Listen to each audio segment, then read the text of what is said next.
देश की सेवा करना हर नागरिक का सपना और कर्तव्य होता है। कई युवा भारतीय सेना में शामिल होने के सपने संजोते हैं। ऐसे में टूर ऑफ ड्यूटी के तहत ये अवसर भारत के युवाओं को देने की प्रक्रिया चल रही है।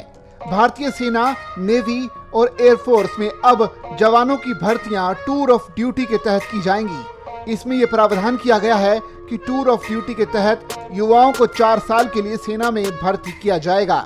हालांकि टूर ऑफ ड्यूटी के तहत 3 सेनाओं, थल सेना, नौसेना और वायुसेना में भर्ती की नई प्रणाली में कुछ बदलाव किए जा रहे हैं। टूर ऑफ ड्यूटी के तहत भर्ती किए गए जवानों में से सभी जवान 4 साल बाद सेवा से मुक्त किए जाएंगे और फिर उनमें से 25% को पूरी ड्यूटी करने के लिए वापस बुलाया जाएगा। मीडिया रिपोर्ट्स में चल रही खबरों के मुताबिक टूर ऑफ ड्यूटी के फाइनल ड्राफ्ट पर काफी चर्चा हुई है और कुछ नए सुझाव भी दिए गए हैं और उन्हें स्वीकार किए जाने की संभावना है, क्योंकि नई भर्ती योजना की घोषणा अब किसी भी दिन होने की उम्मीद है। पहले टूर ऑफ ड्यूटी के तहत देश के नागरिकों को 3 साल के लिए भारतीय सेना में शामिल होने की बात कही जा रही थी।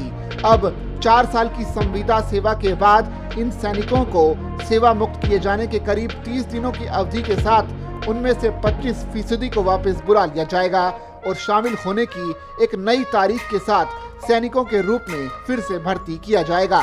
सैनिकों को उनके पिछले 4 सालों की संविदा सेवा को वेतन और पेंशन के निर्धारण के लिए उनकी पूर्ण सेवा में नहीं गिना जाएगा। इस तरह से एक बड़ी राशि की बचत होने की उम्मीद है। टूर ऑफ ड्यूटी के बीच एक प्रस्ताव ये भी था कि तकनीकी रूप से ट्रेंड लोगों को औद्योगिक प्रशिक्षण संस्थानों से सीधे भर्ती किया जाना चाहिए, ताकि उनके तकनीकी प्रशिक्षण पर अधिक समय खर्च ना हो। आर्मी ट्रेनिंग कमान को इस संबंध में एक अध्ययन करने का काम दिया गया था, जिसके नतीजों का अभी पता नहीं चला है। बता दें कि सेना में भर्ती में देरी को लेकर युवाओं में काफी चिंता और हताशा है।